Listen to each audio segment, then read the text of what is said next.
Ça y est, la rentrée est là. C'est demain ou c'était déjà passé si vous regardez la vidéo plus tard. Ce n'est pas grave. L'important, c'est qu'ici, je vais m'adresser principalement à ceux qui rentrent dans le supérieur, qui quittent le nid douillet du lycée. On a des exercices à méthode unique qui vont tout droit. Et on va arriver dans le chaos de la prépa où il y a moult exercices pour lesquels il faut être créatif, il faut savoir se libérer, il faut savoir oser des choses tout en se basant sur des connaissances très bien établies. Et donc, je vais vous montrer un petit peu ce que j'utilise dans les stages de la Taylor Academy. Donc la Taylor Academy, c'est des stages cet été notamment. J'ai fait 2 semaines en juillet, j'ai fait 1 semaine à l'instant, la semaine dernière de pré-rentrée, 1 semaine ultra instance pour préparer la rentrée dans le supérieur. La Taylor Academy, c'est aussi des stages à la Toussaint, à Noël. En février, à Pâques, vous avez compris, des stages pour les élèves de première année de maths sup pour les aider à, à déchirer leur première année pour arriver serein en deuxième année, pour les aider à se cadrer s'ils n'arrivent pas très bien à se cadrer, à montrer un peu les méthodes, etc. J'ai donc codé tout un petit programme qui va vous montrer, ça va être mon premier point de cette vidéo, pour vous illustrer mon point numéro 1. Jingle. J'ai pas de jingle.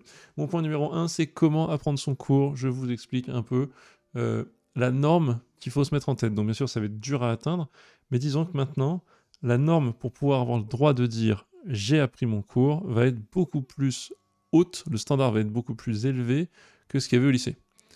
Voilà le petit logiciel que j'ai créé pour juste afficher des savoirs en maths.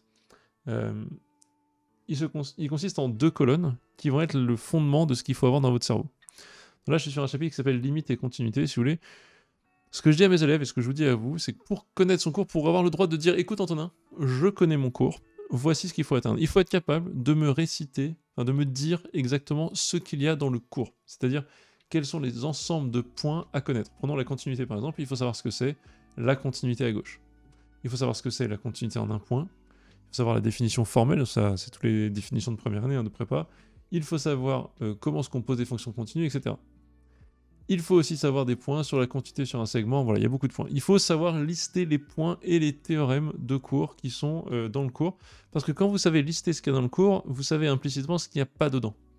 Et donc vous êtes au clair, quand il y a un exercice très dur, vous vous dites pas « Ah zut, je sais pas quoi appliquer, enfin ça se trouve, vu que je sais pas mon cours, c'est un point du cours, mais ça se trouve non, donc je fais pas, c'est peut-être pas pour moi cet exercice », et vous abandonnez, vous trouvez beaucoup de fuites pour ne pas faire l'exercice et pour justifier le fait que ça a l'air difficile. Alors qu'en fait, ce qui se passe, c'est qu'il y a juste une manière d'aborder l'exercice qui n'est pas usuelle. Et donc, vu que c'est pas usuel et qu'il faut un peu chercher, un peu se permettre de faire des brouillons, si vous n'avez pas une maîtrise du cours profonde, vous ne saurez pas faire ce que je viens d'écrire, et en plus, vous vous permettrez de fuir dans une espèce d'excuse du fait que c'est pas faisable. Tout ça, je le sais parce que 1, je l'ai fait, et 2, je le rencontre chez tous les élèves que j'ai en cours particulier chaque année. Donc, il faut absolument avoir ça, notamment pour savoir ce qu'il n'y a pas dedans. Donc voilà, c'est l'idée, donc vous connaissez vos définitions, etc. Ça, c'est une première partie. Ça va vous servir à quoi? L'idée, c'est que vous allez avoir, donc c'est ce que je dis toujours, hein, 2 choses à développer absolument dans votre cerveau. C'est 1, ce que j'appellerais le hardware, et 2, le software. Le hardware, c'est tout ce qui est ici. Tout ce qui est à l'écran là, ça, c'est ce que j'appelle le hardware. Donc je vais expliquer ce que c'est la deuxième partie. Le hardware, c'est vraiment les fondements. C'est qu'est-ce qu'il faut avoir en soi pour être une bonne machine et savoir réagir, savoir faire des choses, avoir des choses à appeler quand on est face à une situation. Donc par exemple, bam, nouvel exercice. Je sais que j'ai tous mes points de cours, c'est donc potentiellement 15 chemins différents, 15 choses différentes que je pourrais peut-être appliquer à cet exercice. Et donc vous avez brutalement 15 chemins à explorer pour voir si ça pourrait s'adapter à un exercice donné. Bon, ouais, vous êtes un peu brut, c'est un peu teubé comme méthode, mais vous avez des choses à essayer. Un bon software, c'est quoi? C'est une analyse de l'exercice qui tout de suite élimine plein de chemins et vous donne 2, 3, voire le chemin unique dans tout ce que vous connaissez qui va mener à la solution. Et donc, vous voyez, le software, c'est vraiment le côté logiciel, c'est plus, vous allez interpréter l'input, c'est-à-dire l'énoncé de l'exercice, et vous allez savoir rapidement, en tout cas c'est ça qu'on entraîne le plus rapidement possible, quoi utiliser dans vos savoirs. Pour pas perdre de temps et être efficace. Ça se travaille par l'expérience, par la confrontation à des exercices, mais il n'y a pas ce travail qui est possible si vous n'avez pas le hardware. Donc le hardware, c'est ce que j'expliquais, connaître ce qu'il y a dans le cours, savoir même le structurer, dire dans le grand 1, on nous parle de limite, dans le grand 2 de continuité, machin, et savoir les théorèmes qu'il y a dedans. Parce que la première étape, c'est comprendre le cours. Ça, c'est en classe, ça, c'est vous avec vos notes. La deuxième étape, c'est de savoir apprendre à peu près la structure. Et la troisième, pour moi, c'est même de savoir la dernière étape la plus aboutie serait de savoir le réexpliquer à quelqu'un. Mais il faut quand même avoir un côté par cœur sur savoir tout ce qu'il y a dedans, avoir un peu une structure en tête. C'est important. Et ensuite, savoir dénicher le plus rapidement possible ce qu'il faudra utiliser. C'est ça votre entraînement de software. La deuxième partie de ce hardware, ce n'est pas seulement les points de cours. Malheureusement, maintenant, ça sera plus suffisant, notamment si vous visez des très difficiles examens et concours.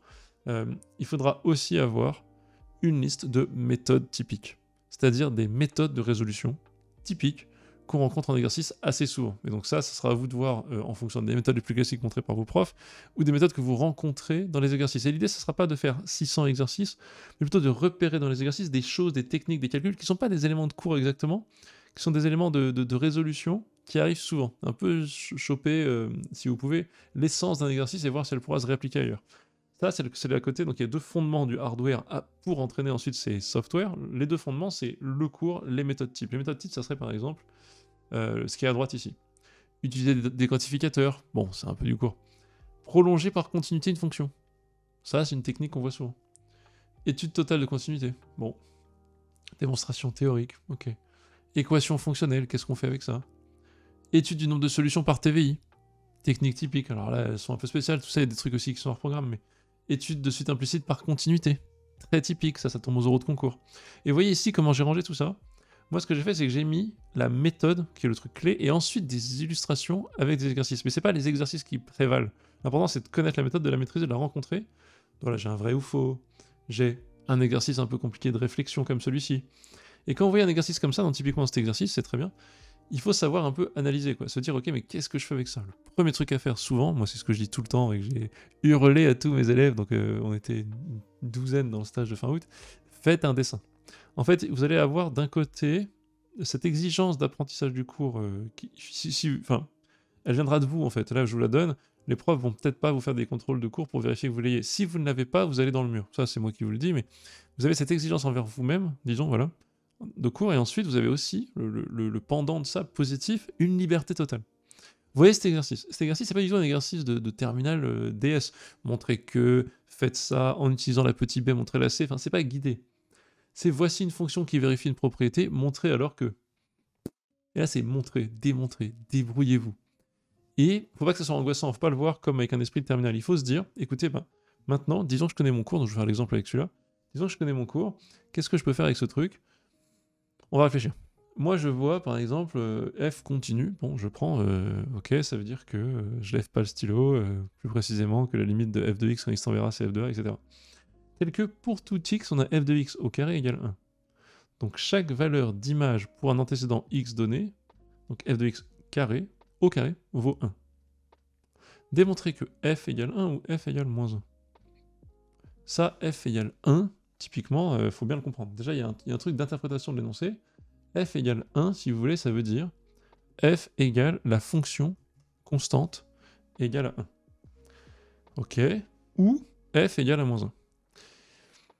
Qu'est-ce qu'on fait? On va regarder, on va essayer de comprendre la situation. Vous allez voir, vous allez avoir une première partie qui est mais qu'est-ce que je peux faire pour débroussailler tout ça et essayer d'y voir quelque chose. Donc je vais vous montrer un petit peu ce qu'on va faire. Donc, sur un outil peut-être un peu plus visuel. Hop, ici.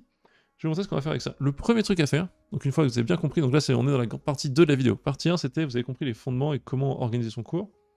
Théorème et le hardware, et plein de théorèmes et de cours, les méthodes. Maintenant, on va voir comment appliquer ça.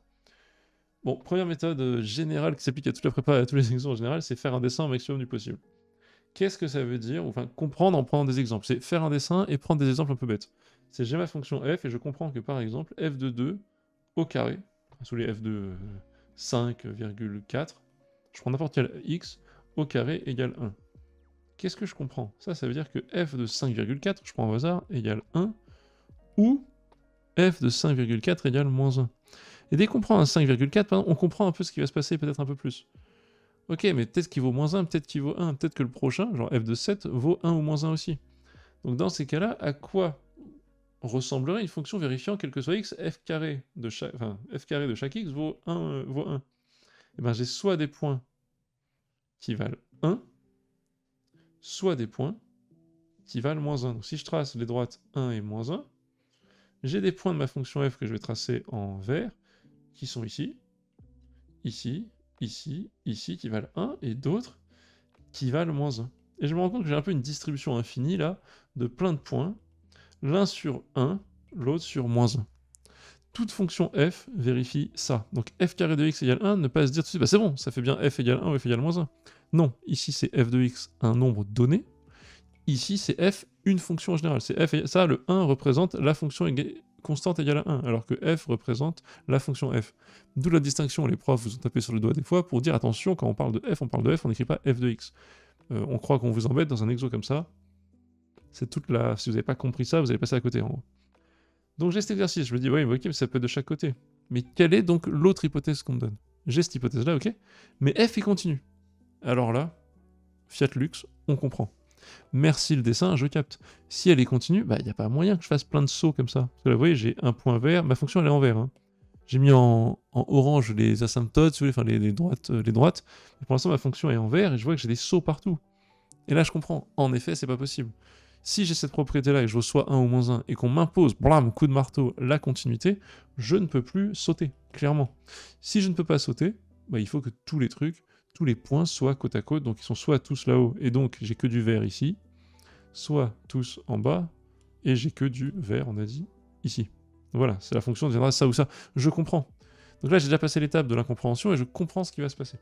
Ok, je vois que c'est évident. J'ai envie de dire, bah, logiquement, ma fonction vaut donc 1 ou moins 1. Mais ça, c'est compliqué.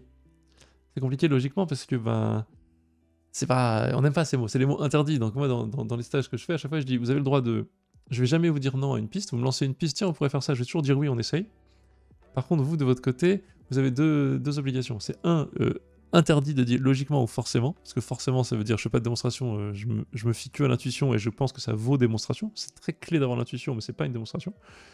Et le deuxième truc qui est interdit, c'est de dire bah, je sais pas quoi faire. On peut toujours faire quelque chose, on peut toujours calculer f de 5,4, on peut toujours faire un petit dessin, vous voyez.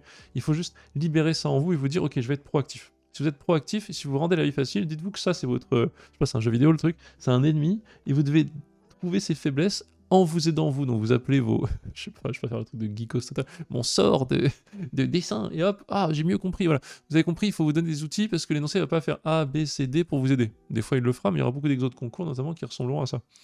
Et quand vous avez ça, bah, il faut savoir se mettre en avant ce que vous savez faire des dessins, etc. et être proactif sans attendre qu'on vous dise tout. Donc vous aurez plus l'attitude passive. Enfin, vous pouvez avoir l'attitude passive, mais vous allez vous planter.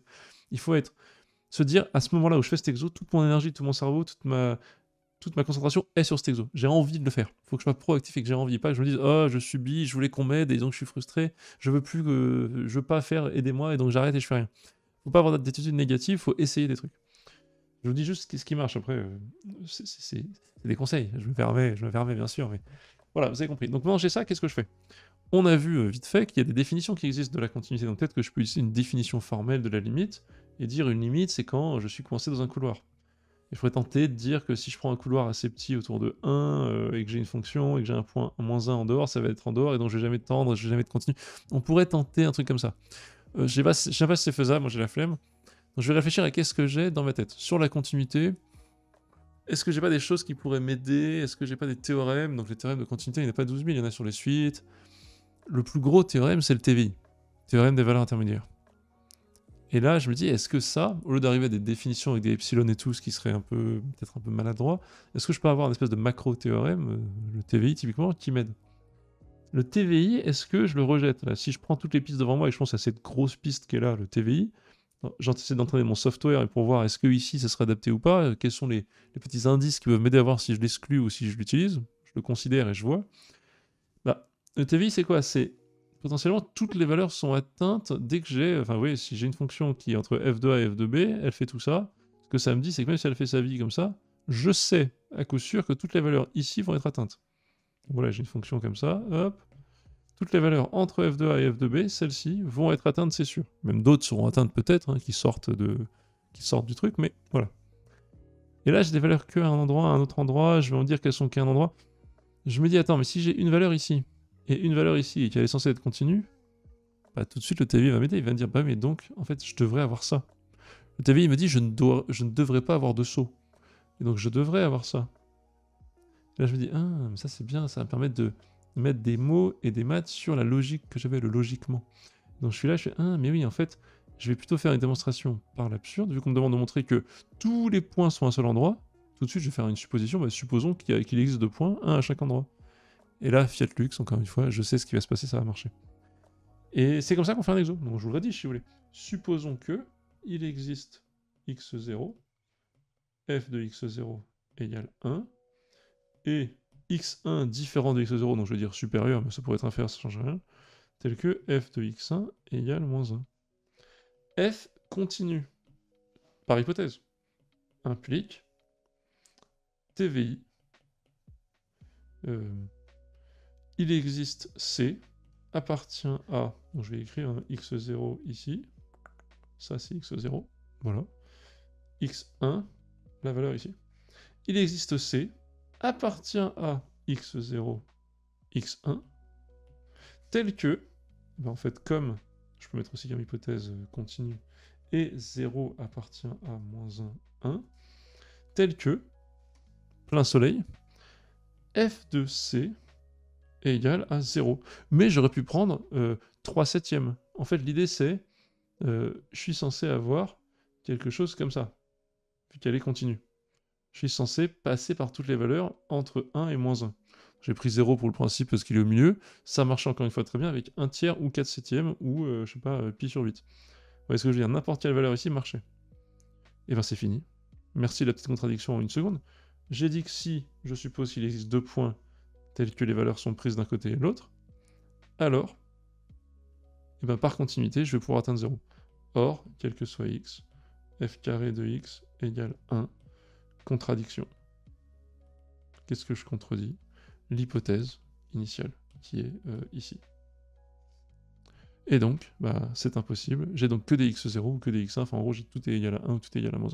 Voilà un exemple. Il n'est pas spécialement dur, mais imaginez-vous si vous avez fait pause au début, bah, vous avez cet exo au début, potentiellement vous êtes paumé. Mais il faut, en connaissant bien vos théorèmes, en sachant un peu ce qui est possible pour vous, entraîner votre software, comme je disais, votre capacité à utiliser le bon théorème en faisant des petits dessins, en essayant de faire des choses, d'avancer petit à petit, de manière humble, et de trouver ce qui va marcher. Donc je reviens un peu là-dessus. L'idée c'est ça. À force, vous allez développer une connaissance. Donc ça, c'est ce que vous devez connaître par cœur. Donc au début, vous devez connaître votre cours, les points de cours, etc., etc. Ajouter les méthodes. Moi, c'est pas exhaustif, hein, mais voilà. Dites-moi en commentaire si ça vous intéresserait que je complète ce logiciel et que je donne accès. Je sais pas, moi ça me prend du temps, mais je pourrais essayer de faire un truc, genre je vous donne accès pour, je sais pas, 5 balles par mois, un truc comme ça. Enfin, j'ai pas encore réfléchi, mais dites-moi si ça vous intéresserait d'avoir accès à ça. Je pense que c'est intéressant d'avoir une version complète où je pourrais mettre tous les points de cours de l'année de sup avec les méthodes là. Des méthodes, des exercices d'illustration et tout. Je pourrais donner accès à ce truc-là. Sinon, en tout cas, faites-le vous-même. Voilà, faites-le vous-même. Je pense que c'est vraiment très important et c'est comme ça qu'on va réfléchir ensuite. Je vous souhaite donc, avec ça, j'espère que ça a bien aidé à illustrer les bases de comment survivre dans le supérieur. Je vous souhaite pour l'instant une excellente rentrée. Je vous retrouve bien sûr chaque semaine pour des vidéos de maths sur la chaîne le dimanche. Et maintenant, une nouvelle que j'ai annoncée en live récemment, un podcast que je fais avec Olgen de la chaîne, Olivier de la chaîne Olgen les maths en finesse. Nous ferons un podcast à partir du vendredi 12 septembre. Je vais en parler à multiples occasions pour vous le rappeler. Un podcast de maths où on va discuter de maths, avoir des invités, faire coller des gens en live comme moi j'ai l'habitude de faire sur ma chaîne. Ça va être super. Je vous retrouverai aussi, ça sera donc un rendez-vous en plus chaque semaine en direct, puis à revoir bien sûr sur les plateformes de diffusion. Ça sera un format podcast live. Très intéressant. Merci à tous d'avoir suivi cette vidéo et je vous dis à la prochaine. Bye bye.